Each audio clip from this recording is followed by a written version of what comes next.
500 years after his death, the original Renaissance man, Leonardo da Vinci, has found himself in the middle of a standoff that's kind of emblematic of the current international political unease. The Louvre had planned a huge 500th anniversary of his death celebration for Leonardo, but this week, Italy's Eurosceptic government backpedaled its offer to supply his art to France. Yeah, they're taking exception to a French museum's attempt to dominate the anniversary. It made us think. We've got border walls, we're talking Brexit, there's trade disputes everywhere, and now even a simple art-sharing deal has been soured. And history would say that we wouldn't have seen this situation many years ago. In fact, we didn't.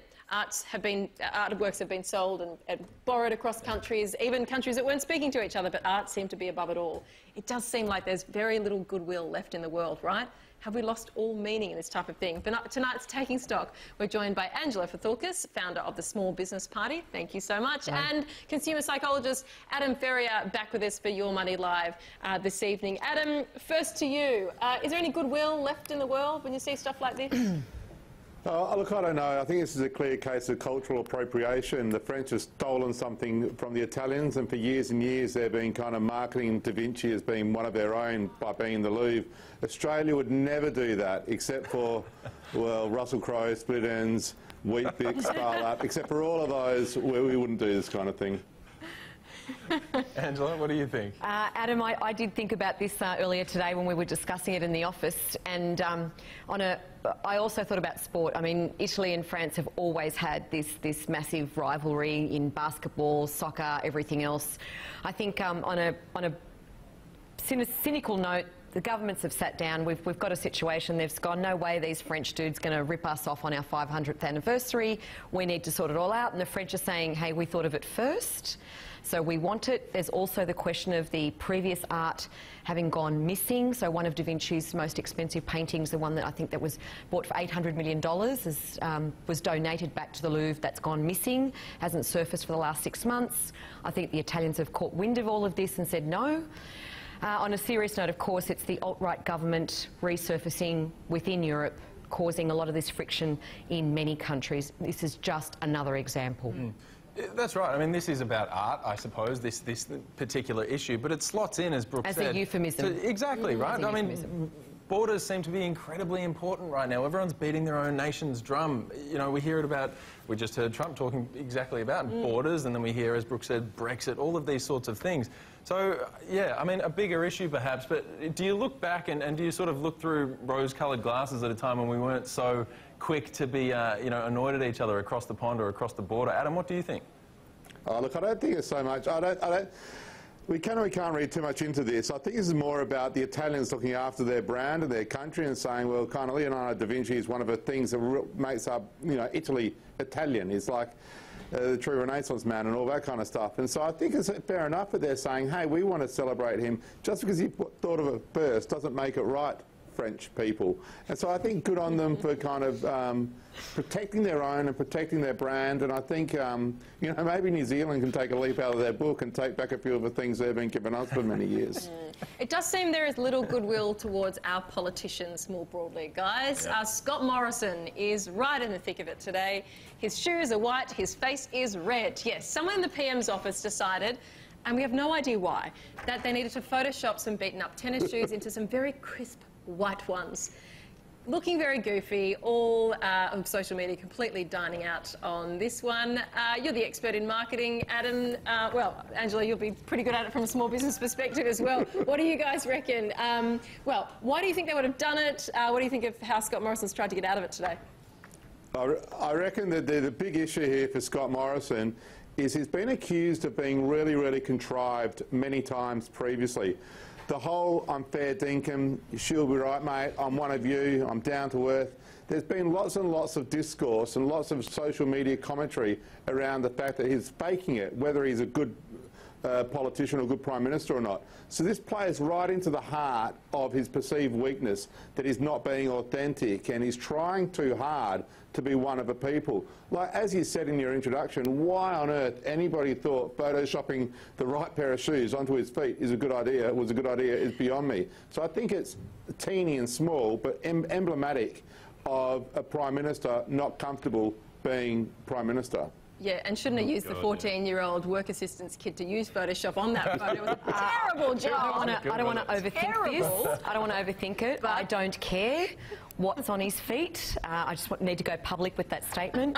I know there's at least another 1 million people who also don't care. Yeah, I know. That's one of those things. And I honestly, being in the public eye, I don't think he sat down and gone, I don't like my shoes. No. Somebody fix them. So somewhere I think wires got crossed in, could you put some more hair on my head, transferred into, can you give me another pair of shoes? It's one of those things, it literally, it can happen to anyone. I think someone who's probably not as professional. The way everyone just jumps on it and makes whole days with the news. Yes, because I would have preferred to not look there. You know, I don't care who he is the Prime Minister, but if that's where we're focusing, we have become so shallow and so vain. Yes, it's funny, but we have other things. We're like that because they feel the need to Photoshop shoes on. They're starting it, right? I would Photoshop a nice pair of Jimmy Choos or some Manolo Blahniks. I can see that. I can see that. Not his, mine, yes. I can see upgrading. You know, they weren't even a brand pair, were they? I think so. No, It'd be great to see him support the trans community and have a pair of Jimmy Choos on his feet. That'd be wonderful. But I honestly, think of that next time. I honestly think it is emblematic of a bigger issue of his that somebody in his team advising him thinks it's good to do this, and they they're making quite a few mistakes with the social media profile. There would have been a huge meeting today, Adam, a massive cabinet meeting of the entire staff trying to work out who on earth doesn't understand right, left, right. True. And can we work out how much that would have cost us as taxpayers? Sit around and but Adam, it's interesting because you mentioned that this wasn't necessarily his mistake. Somebody in his office made this mistake, but what he has done is come out and defended himself and kind of played into the joke a little bit, saying that I don't mind my grubby tennis shoes. What do you think about the way he's responded to this issue? Yeah, not bad. And the fact that he is responding at all is really good. And the fact that he's kind of said that and taken the shine off him a little bit. But what he needs to do, to be really blunt, is get better social media management within his team. And they've made a lot of mistakes, and he needs to rectify it. So being honest about that, it's a good idea. It just reminds me a little bit too much of Julia Gillard. You're going to see the real Julia.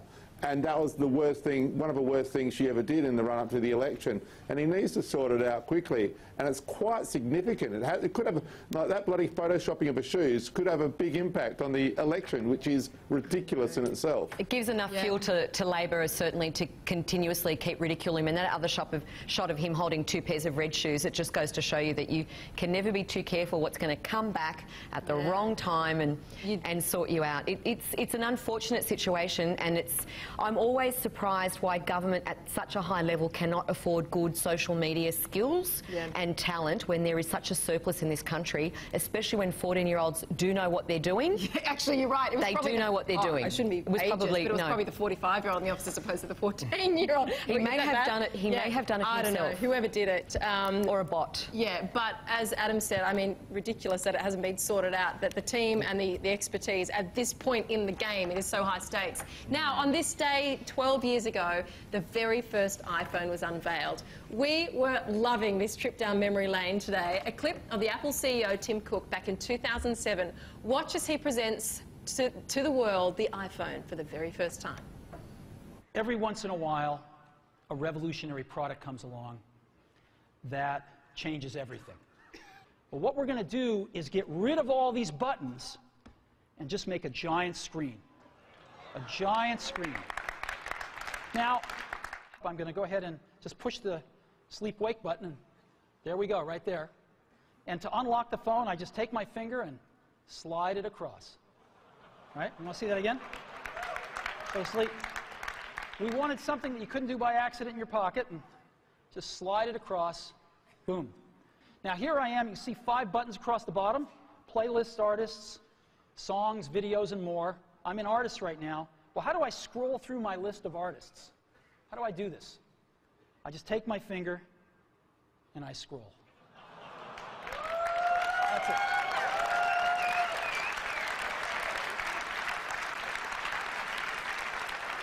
that. Incredible. Being Crowd Steve goes Jobs, wild. I slipped the tongue when I said Tim Cook. Obviously, that was the amazing Steve Jobs, and couldn't he wow a crowd? God, they were lapping it up. That Wild, was, but never seen swipe. anything like it. Swipe. Can you imagine that we didn't know what the swipe was? Which is, I think, incredible, Yeah. considering I have a Slide. one He and said a... slide. He We've said graduated slide, to sorry, swipe. He said slide. You know, now I have a 1 and a 4-year-old who pick up a phone and go, whoop, whoop, you know, swipe, Yeah. swipe, swipe, slide, slide, slide, like it is instinctive. And it's so unbelievable. to Wait till they imagine walk over to the period. TV.